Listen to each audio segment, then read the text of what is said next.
we're going to use the base Windows 7 RTM machine with the sequencer already installed. The first thing I'm going to do is open the AppV sequencer. I'll then choose to create a new package called XML Notepad 2007. I'm going to go through the default wizard without including any advanced options or adding any additional files. Next, I'll follow the wizard steps for monitoring and installing XML Notepad, starting by selecting Begin Monitoring and choosing the installation directory npxml on the Q drive, where I will install XML Notepad.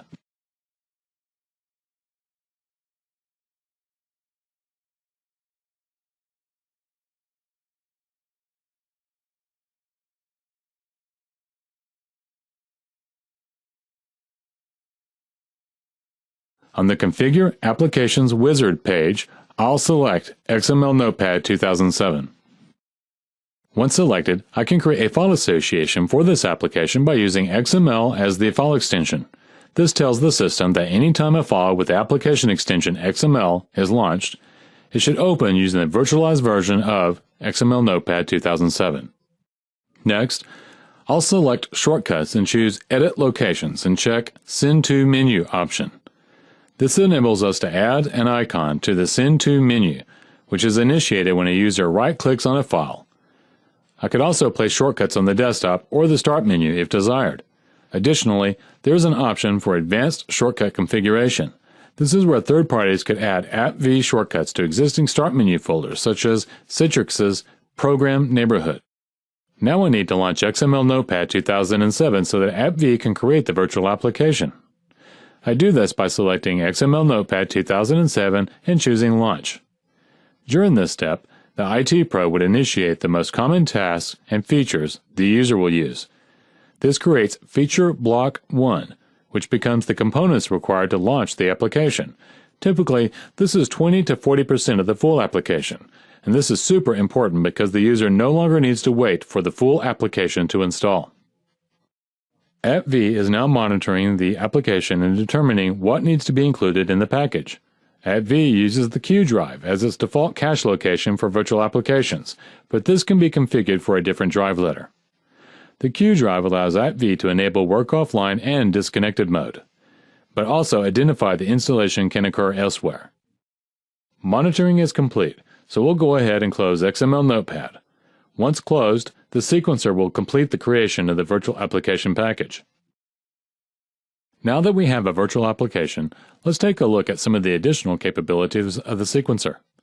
You can see there are a number of tabs which allow IT pros to customize the contents and behavior of the virtual application. On the Properties tab, we can see the file size of the virtual application. The launch size is first launch, and this is what is initially streamed. The small amount is approximately 20 to 40% of the full package.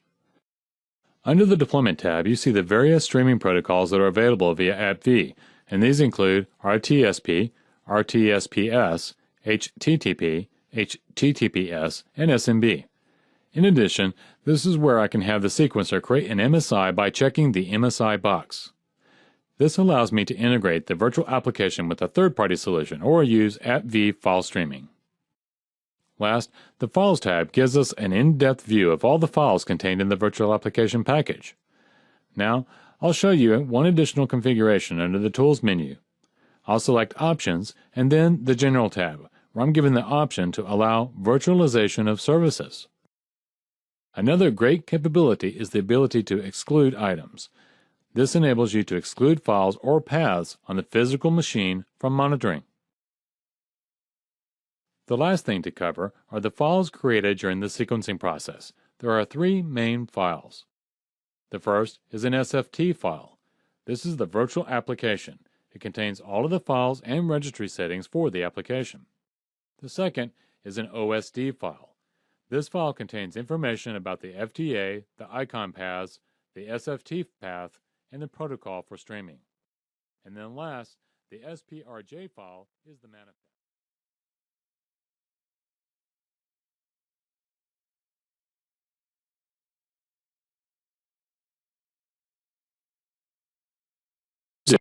First, I'm opening the AppV Management Console. This is used to publish the applications to your users. Let's take a look at a few of the nodes. The application node is where you import and manage all of your applications. When importing an application, the package and file associations are automatically pre-populated. The File Type Associations node stores all the information about the FTAs created within each virtual application package. Let's highlight the Applications node and choose Import Application. We'll select the XML Notepad application from the content share that we created previously. Notice on Import, our setting to add to the Send To menu is included. If you forgot to do this at sequencing time, you have the option to configure it here. I'm going to choose the XML Notepad 2007 and view the properties.